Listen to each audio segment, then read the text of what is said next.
여러분 혹시 포노 사피엔스라는 말을 들어보신 적이 있습니까? 이 책에서는 이렇게 정의하고 있어요. 스마트폰이 낳은 신인류를 우리가 포노 사피엔스라고 부른다. 포노 사피엔스에 대한 정의를 이렇게 내렸네요. 스마트폰의 등장으로 시공간의 제약 없이 소통할 수 있고 정보 전달이 빨라져서 정보 격차가 점차 해소되는 등 편리한 생활을 하게 되면서 스마트폰 없이는 생활하는 것이 힘들어지는 사람들이 늘어나면서 등장한 용어다.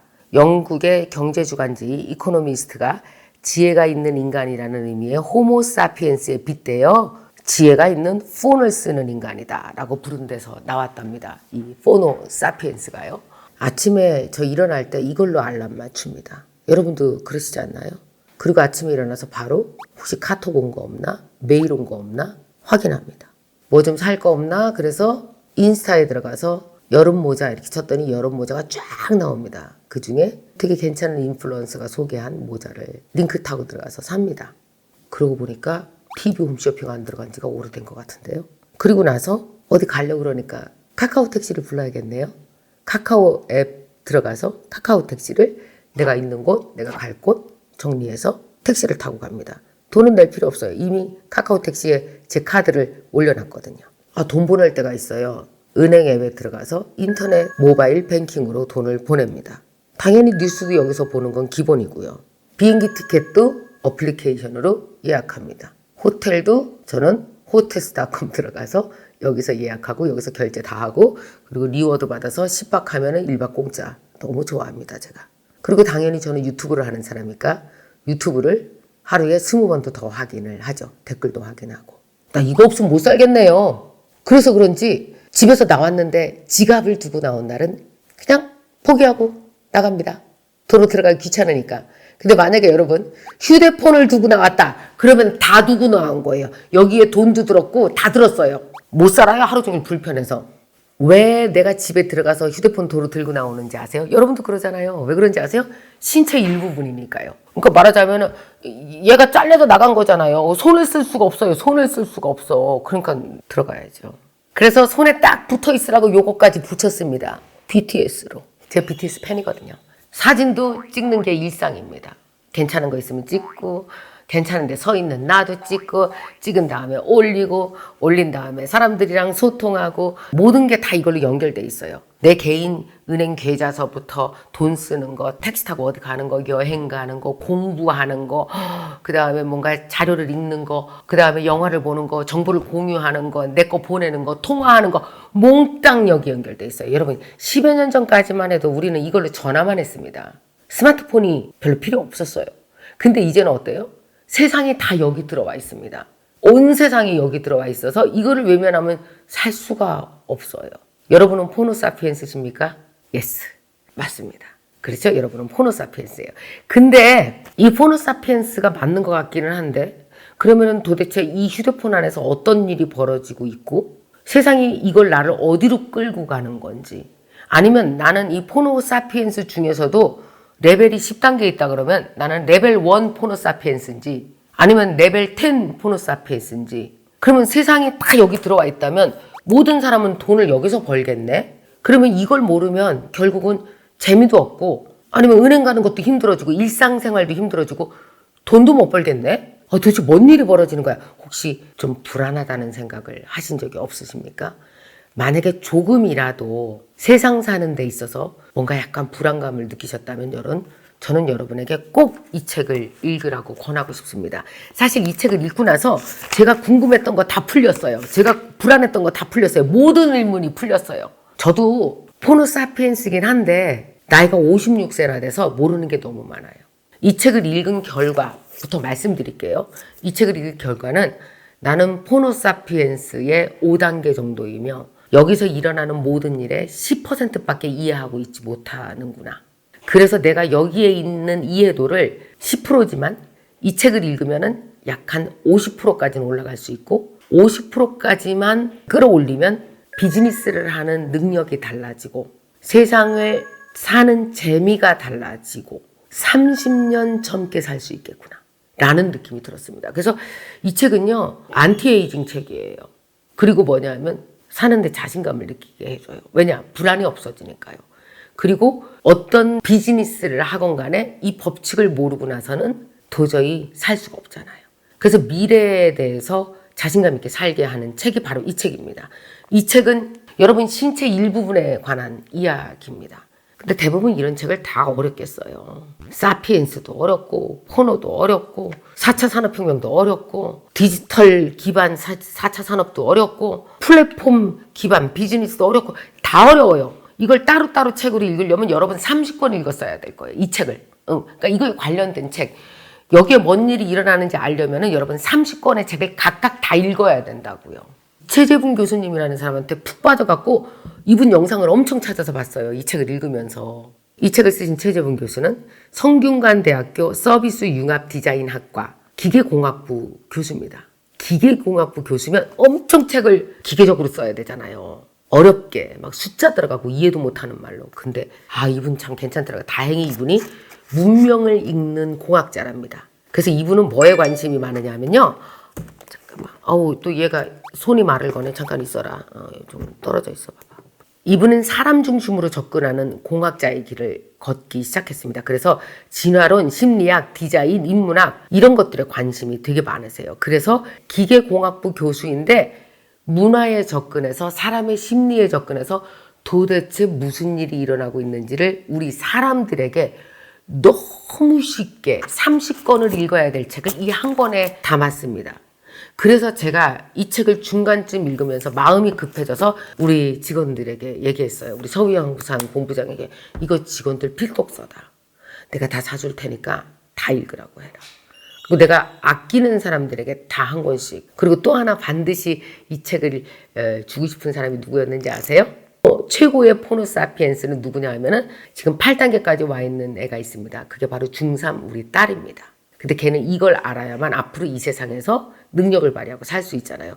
우리 딸에게 이 책을 반드시 전해줘야 되겠다. 즉시. 아마 제가 이 책을 한 100권은 사게 될 것 같은 느낌이 듭니다. 내가 좋아하는 사람 100명에게 나눠주기 위해서요. 자, 그럼 이 책으로 들어가겠습니다. 여러분, 제가 정리해 드릴게요. 여러분 이 책을 쭉 읽으세요. 너무 쉬워요. 너무 술술 익혀서 이거 읽는데 정말 시간 별로 안 걸립니다. 집중이 너무 잘 되는 책이니까요. 여러분 이야기니까요. 여러분 일상을 파헤쳐서 정리해 주니까요. 자, 제일 먼저 포노사피엔스의 탄생에 대해서 여러분 말씀드릴게요. 포노사피엔스가 과연 어디쯤 와 있는지 그 현실을 먼저 말씀드리겠습니다. 미국의 대형 백화점은 문을 닫았다. 100년 전통의 타임도 파산 후 인수되었다. 우리나라의 한국시티은행은 무려 90개 지점을 폐쇄했다. 이제 사람들은 물건을 사러 마트나 백화점에 가지 않고 종이신문을 보지 않으며 돈을 입금하기 위해 은행에 가지 않기 때문이다. 이게 대체 무슨 일일까? 수십 년 동안 유지되던 일상의 모습들이 어떻게 하루아침에 이렇게 달라진 것일까? 이 모든 것들이 스마트폰을 손에 쥔 신인류, 바로 포노사피엔스가 등장했기 때문이다. 자, 그럼 이 포노사피엔스는 도대체 몇 명이나 되는 걸까요? 들어가 보겠습니다. 아시다시피 스티브 잡스는 21세기 최고의 혁명가입니다. 아이폰이 처음 등장했을 때 사람들은 그저 휴대가 가능하고 게임도 할 수 있는 전화기 정도로 생각했습니다. 그러나 이제 아이폰은 인류의 문명을 창조해 나가는 혁명의 도구가 되었습니다. 탄생한 지 10년밖에 안 되는 이 도구를 전 세계적으로 30억 명의 이상의 사람들이 인류의 40%가 자발적으로 선택에 의해서 배우고 또 쓰고 있다는 역사적인 사실입니다. 이것은 바로 신인류를 탄생시켰다라는 얘기입니다. 여러분 현실적으로 진짜 그렇잖아요. 우리가 스마트폰을 쓰기 시작하면서 엄청난 것들이 변하기 시작했습니다. 그래서 지금 현재 전 세계의 7대 기업 어디일까요? 애플, 아마존, 구글, 마이크로소프트, 우버, 에어비앤비, 삼성 다 이거에 관련된 기업이에요. 이거에 관련된 기업이 세계 10대 기업입니다. 그럼 과연 이 세계 기업 10대 기업 안에 어떻게 들어갔다는 건지 한번 볼까요? 한 청년들이 있었습니다. 10년 전부터 게임을 엄청 좋아했대요. 게임. 이 게임이 휴대폰 안으로 들어오니까 더 좋아, 더 좋아. 엄마들은 어때요? 더 걱정돼. 저것들 큰일 났어. 그래서 휴대폰을 갖고 이제 막 열심히 게임을 하기 시작합니다. 게임은 뭐예요? 가상현실이죠.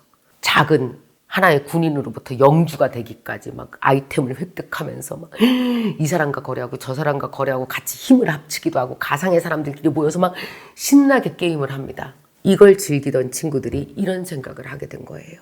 야 말이야, 여기 샌프란시스코에서 게임 한번 해보자. 샌프란 지도 펴봐. 쫙 지도를 폈어요. 그랬더니 넌 거기 있어. 역할이 달라. 나는 여기서부터 여기까지 가고 싶은 사람이야. 너는 거기 있어. 그러면 내가 한번 올려볼게. 나 지금 여기 있어요. 날 데리러 오라고 그랬어. 내비게이션을 딱 켜고. 그랬더니 저기 있는 사람이 내가 데려다 줄게. 그래서 탁 하더니 탁 차를 끌고 오더니 이 게임에서 내가 가고 싶다고 설정한 곳으로 나를 막 데리고 갑니다. 착 데려다옵니다. 재밌다. 우버예요. 여러분 우버는 진정한 포노사피엔스 10단계에 해당하는 이 프로그램을 이해하고 비즈니스를 이해하고 이 플랫폼이 뭔지 이해하고 가상현실을 이해하지 못하는 사람이면 우버는 못 만듭니다. 그래 이제 차 갖고 놀아봤으니까 자 이번에는 야 다 같이 모여봐 3명 우리 집 갖고 놀아볼까? 내가 여행 갈 건데 내가 니네 집 가서 놀고 싶어 이런 집 그래갖고 이제 나는 이런 여행을 하고 싶은 사람입니다. 어디 이런 집 빌려주실 사람 없나요? 그랬더니 한국에서 이렇게 내가 가고 싶다 그랬는데 저기 그 미국에 있는 애틀란타에서 야 우리 집 와 있어 우리 집 내가 얼마에 빌려줄게. 집 갖고 놀기 시작했습니다. 가상현실 속에서요. 여기서 돈까지 다 지불합니다. 뭐예요? 에어비앤비요. 아마존은 이런 모든 사람들이 생각하는 물건을 사는 습관, 무엇이 필요한지 가장 가까운 데로 배송하는 그 모든 빅데이터를 다 활용해서 클라우드 회사를 만들었고 아마존은 전 세계에서 가장 빠르게 크고 있는 회사입니다. 아마존 회사가 어디 들어있어요? 여기 들어있어요. 삼성은 그런 모든 회사들이 서버를 운영할 수 있는 반도체를 팝니다. 세계 8위입니다. 어마어마하죠. 자랑스럽지 않으세요? 이걸 모르면 창업을 못한다는 얘기거든요. 지금 세상이 다 여기서 돌아가고 있잖아요. 밖에 세상이 뭐가 얼마나 되겠어요. 엄청난 세상이 여기서 돌아가고 있어요. 최재본 교수님이 되게 재밌는 사람이에요. 이런 거 체크하라고 돼 있더라고요. 여러분 한번 체크해 볼래요? 저랑 같이? 그러면 나는 포노사피엔스인가 아닌가 이거 체크리스트가 있어요. 가장 낮은 레벨 1입니다. 이걸 전화기로만 쓰는 거예요. 잘해봤자 문자 보내고 카카오톡만 써. 그리고 검색 조금 하고 이걸로 사진 찍어. 그러면은 레벨 1입니다. 서본부장 어때? 당연히 레벨 1은 클리어했다. 응, 클리어했다고? 오케이. 그럼 넘어가 볼게요. 중간 단계로 뚝 뛰어가서 레벨 5 중간. 그러니까 상중하로 나눠보는 거야. 레벨 5는 은행 업무 봐야 돼. 카카오페이 뭐 이런 거 있어? 그럼요. 오케이. 좋아. 일정 관리도 이걸로 해. 그럼요. 오케이. 그럼 게임도 해. 이걸로. 게임할 시간은 없는. 그렇게 시간이 없어 못했다. 그 진짜. SNS 다 이걸로 해. 페이북 뭐 인스타 이런 거 다 이걸로 해. 너 레벨 5 넘네. 그럼요. 오케이. 자, 그럼 레벨 10으로 갈게요. 레벨 10. 제일 상급. 시스템을 개발하고 비즈니스 모델을 이걸로 구축해. 그거 이제 곧 하려고. 공부 엄청 해야겠다. 그지? 그러니까 뭐냐면 우리도 느낌이 오잖아. 여기에 대한 시스템을 개발하고 비즈니스 모델을 구축할 정도로 이해하고 있어야 적어도 비즈니스계에서 밀려나지 않을 수 있는 거지. 판이 다 여기에 깔려있기 때문에. 그래서 우리가 사업을 할수록 불안한 거야 요새. 그래서 40대 50대는 사업하기가 무서운 거야. 판이 바뀌었다는 걸 알기는 알겠는데 배워야 되는 거지. 공부도 하고 레벨을 올려야 되는 거지. 근데 사실 여러분요, 이 스마트폰에서 레벨을 올린다는 건 뭐냐 하면요, 어디 대학에 가서 공부하는 것도 공부하는 거지만 그거보다 중요한 거는 이거 사용자로서 최대 사용자가 되는 거예요. 최대 유저가 되면 그게 바로 뭐예요? 개발자가 될 수 있는 거죠. 큰 기업은 그래서 인재 판도가 바뀐 거예요. 큰 기업은 어떤 인재 원하는지 아세요? 게임 안 해본 애들 안 뽑는데요. SNS 안 해본 애들 저 암기만 열심히 하고요. 학원만 열심히 다녀서 SNS 전혀 모르고요. 저 SNS 안 해요. 그런 거 절대 안 해요. 엄마가 못하게 해서요. 그리고 게임도 안 해봤어요. 이런 애들은 쓸 데가 없대요. 갔다가. 왜냐면 이 생태계를 모르는데 여기서 어떻게 뛰어요? 뛸 수가 없는 거죠. 뛸 수가. 교육 방법도 바뀌겠죠. 인재를 선택하는 기준도 바뀐다는 겁니다. 정말 이 책을 읽게 되면은요, 되게 재밌는 게 내가 나아갈 방향도 알지만 아이를 어떻게 키워야 되는지, 그리고 내 비즈니스를 어떻게 해야 되는지, 내 일상을 잘 살기 위해서라도 뭘 해야 되는지도 다 솔루션까지 알려주게 돼요. 그래서 참 좋았던 것 같아요. 그럼 저는 어디에 오냐면 저도 레벨 5는 돼요. 근데 레벨 5에서 10으로 올라가야 되는 사람인 것 같아요. 만약에 여러분 우리 유튜브를 보시는데 보기는 하는데 구독을 어떻게 해야 되는지 몰라서 못하시면 레벨 1이십니다. 최재본 교수님은 여기서 말씀하십니다. 세대 간의 갈등이 있대요. 이 책에 나오는데 모바일 뱅킹 하는 사람들이 20대는 74%랍니다. 30대는 72%, 20, 30대는 다 하는 거예요, 거의. 40대는 62%. 근데 50대로 넘어가는 모바일 뱅킹을 33%, 60대는 5%밖에 안 돼요. 5.5%. 정책을 위반하고 무엇인가 세상의 모든 걸 결정하는 사람이 대부분 5, 60대잖아요. 사장님들이. 여러분 어때요? 이런 거 좋아할까 싫어할까? 싫어하죠. 최재본 교수님이 가장 우려하는 게 바로 이겁니다. 자, 여기서 세대 간의 갈등이 발생합니다. 어린 시절 인터넷과 컴퓨터를 경험하지 못한 기성세대들은 스마트폰은 여전히 통화가 주 목적인 전화기였습니다. 스마트폰을 게임기로 여기는 젊은 세대의 문명은 매우 이질적이었고 당연히 좋지 않은 현상이라 생각했죠. 일하고 공부해야 되는 젊은 세대들이 게임에 중독되어 할 일을 못하는 걸 사회적으로 큰 문제라 비판을 하고 스마트폰의 부작용을 크게 부각시키기 시작했습니다. 스마트폰의 등장은 기성세대 입장에서는 결코 반가운 현상이 아니었습니다. 시간이 가면서 부작용에 대한 사회적 비판은 더욱 거세졌습니다. 결국 이 비판은 법과 규제에 반영되어 지난 10년간 대한민국은 디지털 문명에 대한 철벽의 방어막을 치게 되었습니다. 스마트폰의 등장으로 인한 부작용을 최소화하기 위해서 말입니다. 우리가 부작용을 줄이는 데만 급급한 사이 반대로 스마트폰의 혁신적인 기능을 이용해 새로운 문명을 만드는 이들이 나타났습니다. 바로 미국의 청년들이 스마트폰으로 새로운 문명을 창조하기 시작한 거죠. 게임이나 하면서 희희낙낙거리고 있을 줄 알았던 이들이 일반 소비 문명의 교체에 도전하기 시작했습니다. 그 결과 모든 사람들이 스마트폰을 쓰는 소비자라고 가정하고 그들에게 익숙한 스마트폰 게임 방식을 기존의 비즈니스 모델에 적용해 비즈니스의 패러다임을 바꿔보자는 기업이 탄생했습니다. 바로 우버입니다. 제2의 우버 같은 기업들은 엄청나게 탄생되고 있는 거죠. 과연 스마트폰이 게임이라고만 인식하고 막는 게 능사냐, 부작용만 부각시킨 게 능사냐는 우리가 진짜 생각해 봐야 되는 것 같아요. 여러분들이 이 책을 읽으면서 질문해야 될 몇 가지 숙제를 드리겠습니다. 첫 번째는 나는 과연 포노사피엔스 레벨 몇 단계인가 체크해 보십시오. 두 번째, 내가 생각하는 상식이 과연 디지털 세상에서도 상식으로 통할까? 야, 그게 상식적으로 말이 돼? 그 말이 돼? 라고 얘기했던 것들이 다 말이 되고 있습니다. 다 변화하고 있어요. 이게 문화혁명이죠. 이런 문화혁명 속에서 나는 얼마나 뒤처진 사람인가 생각해 보세요. 세 번째는 마지막으로 고객을 알아야 됩니다. 아마존은 왜 고객을 알아야 된다고 할까요? 이걸 갖고 있는 자가 가장 힘이 셉니다. 그래서 이제는 고객을 잘 응대해야 되는 게 아니고요. 고객을 분석해야 됩니다. 세상에서 제일 금싸라기처럼 비싼 게 뭐예요? 데이터요. 빅데이터입니다. 그럼 여러분들은 빅데이터에 대해서 공부하고 계신가요? 분석하고 있나요? 빅데이터가 여러분 사업에 들어와 있나요? 되게 중요한 개념인 것 같아요. 제가 이 책을 우리 회사 직원들의 필독서로 택했고 내 아이에게 주고 싶고 제가 2번, 3번 다시 읽고 싶고 그런 이유가 지금 현재 내가 어디 와 있는지 현재에 대한 걸 가장 쉽게 설명한 책이고요.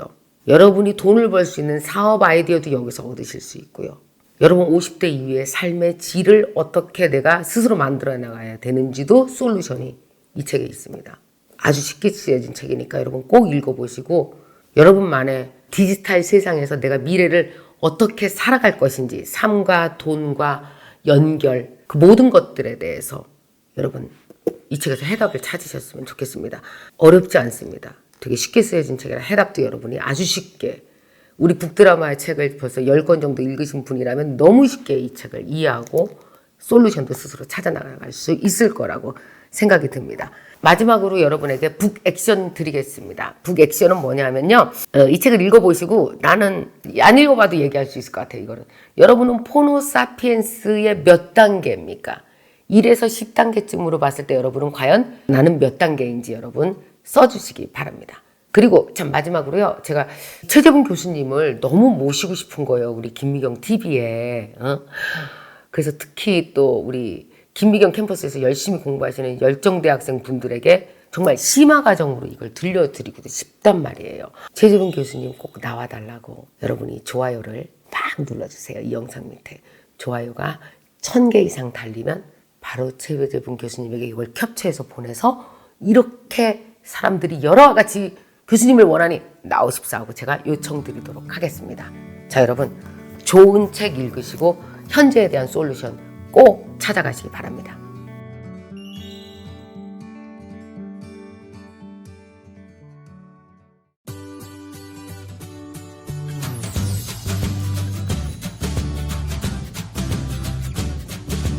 백권의 책을 매주 작은 도서관에 보내드리고요. 작은 출판사를 도와드립니다. 그리고 토크 콘서트를 하게 되죠. 자, 미혼한 부모들에게 책을 보내드립니다. 여러분이 좋아하시는 북드라마 이 모든 것을 합쳐서 책을 살리고 나를 살리는 위북 프로젝트. 같이 읽자 함께 성장하자 김미경의 위북 프로젝트.